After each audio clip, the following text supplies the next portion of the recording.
Salaamaaleykum wa rahmatullahi taala wa barakaatu. Mbokk yi, man damay laaj lan mooy àtteb jullit buy yar xaj.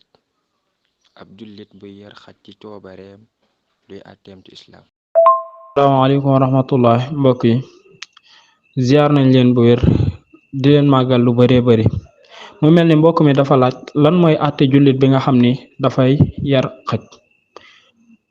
mbokk mi day mel ni loolu li nga xam ni moo ci li ci yonente bi wax sallallahu alayhi wa sallam mooy jullit boo xam ne day yar xaj ci lu dul ci ñetti mbir àtteem mooy bis bu nekk lu toll xiraataan dina wàññeeku ci aw yiwam yoo xam ni defoon na ko.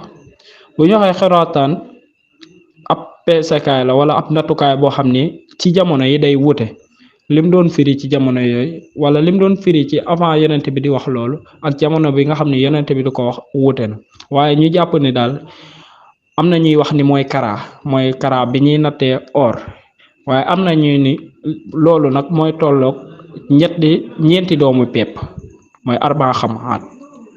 kon ñu xam ni rek jullit lépp loo xam ni day wàññi aw yiwam rek lu koy indi musiba la. kon yar xaj lu ñàkk dagan la ci ab jullit. léegi nag ci ñett yi nga xam ni wax nañu may nañ ci ab jullit mu yar ab xaj mooy mu yor ko ngir di kon sàmmee mooy di sàmm ak juróom wala mu doon loo xam ni da koy rëbbee waaye wala mu doon loo xam ni da koy garder par exemple am mbayam wala lu mën a doon. kon ci ñetti xaala yooyu jamono yooyu lañ may ab jullit mu doon koo xam ne day yar ab xaj. kon ci loolu ci la yonente bi sallallahu alayhi wa sallam waxee ni man ixtanaa kalban illa kalba saydin aw maasiyatin aw zar'in fa innahu yanqusu min ajrihi kulla yawmin qiraataan.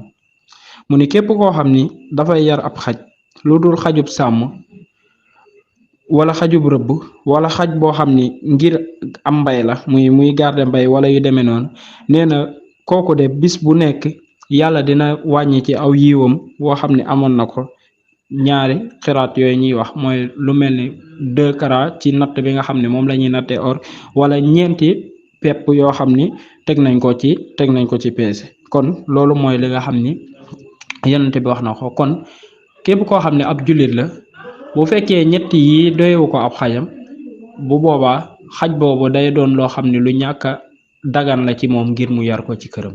kon loolu moom mooy li nga xam ni gis nañ ko ci àtte yi nga xam ni yenn ci boroom xam-xam yi wax nañ ko. waaye buñ jigee ci loolu nag leneen li nga xam ni boroom xam-xam yi wute nañ ci mooy li waral ñuy bañ yar xaj muy sobe gi nga xam ne xaj àndaale na ko.